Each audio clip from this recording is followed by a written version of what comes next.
Hello friends, இப்போ few simple sentences பார்ப்போம். இப்போ கலகலப்பு, சலசலப்பு அப்படின்னு சொல்லி நம்ம வார்த்தைகளை சொல்லுவோம்ல, அதை எப்படி சொல்கிறது, அதை வச்சு சென்டென்ஸ் அமைக்கிறது எப்படின்றத பார்ப்போம். எங்கள் வீடு எப்போதும் கலகலப்பாக இருக்கும். ஹமாரா கர் ஹமேசா ஜீவந்த் ரஹதா ஹை அப்படின்னு. இப்போ ஹமாரானா நம்ம ஏற்கனவே பார்த்துருக்கோம். கர்னா வீடுன்னு நம்ம ஏற்கனவே பார்த்துருப்போம். ஹமேசா அப்படின்னா எப்போதுன்னு பார்த்துருப்போம். இப்போ புதுசாக கற்றுக்கிற வார்த்தை கலகலப்பாக, ஜீவந்த். இப்போ ரகத்தாகை அப்படின்னா இருக்கும் அப்படின்றது நம்ம ஏற்கனவே பார்த்துருப்போம். அப்போ ஹமராகர் ஹமேசா ஜீவந்த் ரகத்தாகை. இப்போ சலசலப்பு, ஆசிரியர் வந்ததும் சலசலப்பு நின்றது.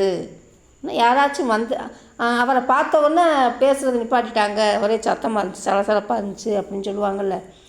யாராவது ஆசிரியர்னு சொன்னதுக்கு பதிலாக நம்ம அப்பா வந்ததும் கூட ஜப் பிதா ஆயே அப்படின்னு சொல்லலாம். ஆசிரியர் வந்ததும் சலசலப்பு நின்றது. இப்போ வீட்டில் அப்பா வந்ததும் சலசலப்பு நின்றது அப்படின்னு சொல்லலாம். இப்போ ஜப் அத்தியாபக் ஆயே ஹல்சல் ருக்கி அப்படின்னா சலசலப்பு நின்றது அப்படின்றது. இதவே ஜப் பிதா ஆயே ஹல்சல் ருக்கி அப்படின்னு சொல்லலாம். இப்போ வீட்டில் அப்பா வந்ததும் அப்படின்னும் போது ஹர்மே ஜப் அப்படின்னு சொல்லலாம்.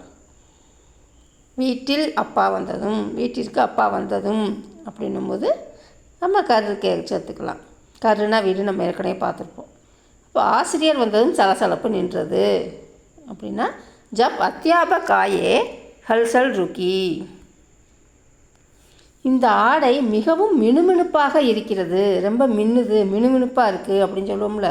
இப்போ ஏ கப்டா பேகத் சமத்கார் ஹை அப்படின்னா ரொம்ப மினுமினுப்பாக இருக்குது. இப்போ சமக்தார் அப்படி மினுமினுப்புன்றதை நம்ம புதுசாக பார்த்துருக்கோம்.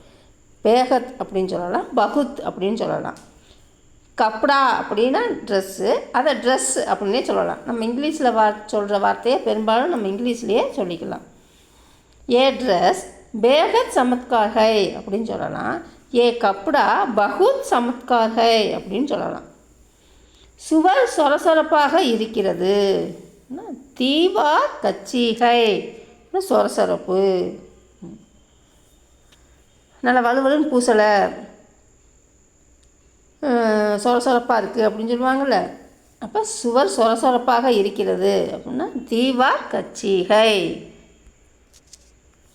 மழை பெய்து இந்த இடம் மிகவும் வளவளப்பாக இருக்குது அப்படின்னா வழுக்குது, வளவளப்பாக இருக்குது அப்படின்னா வழுக்கும் தன்மையோடு இருக்குது அப்படின்னு சொல்லுவாங்கள்ல. அது பாரிஸ்கே பாத் ஜஹக்னா இந்த இடம். பாரிஸ்னால் மழைன்னு நம்ம ஏற்கனவே மழை சம்மந்தப்பட்ட வேர்ட்ஸும் நம்ம ஏற்கனவே பார்த்துருக்கோம். இப்போ பாரிஸ்கே பாத் அப்படின்னா பிறகு, மழை பெய்த பிறகு, மழை பெய்ததால் அப்படின்னு அர்த்தம். பாரிஸ்னா மழை, பாரிஸ்கே பாத் ஜஹக் அப்படின்னா இந்த இடம். எக் ஜஹக் அப்படின்னு சொல்லலாம், ஜஹக் அப்படின்னு சொல்லலாம். பகுத் சிக்னி ஹோ கைகை அப்படின்னா சிக்னி அப்படின்னா சிக்ரானி அப்படின்னு சொல்லலாம். சிக்ரானி அப்படின்னு சொல்லலாம், சிக்னி அப்படின்னு சொல்லலாம், சிக்ராயி அப்படின்னு சொல்லலாம். சிக்னி ஹோகைகை அப்படின்னா வளவளப்பாக. சிக்னி, சிக்ராயி, சிக்ரானி அப்படின்னு சொல்லலாம். 3 விதமாக சொல்லலாம். இங்கே சிக்னி அப்படின்னா நம்மளுக்கு அதான் ஈஸியாக இருக்குது. சிக்னி ஹோகைகை அப்படின்னா வளவளப்பாக இருக்கிறது. பாரிஸ்கே பாத் ஜஹக் பகுத் சிக்னி ஹோகைகை அப்படின்னா மழை பெய்து இந்த இடம் மிகவும் வளவளப்பாக இருக்கிறது. ஓகே ஃப்ரெண்ட்ஸ், நெக்ஸ்ட் வீடியோவில் மீட் பண்ணலாம். Thank you, bye. தேங்க்யூ ஃபார் வாட்சிங்.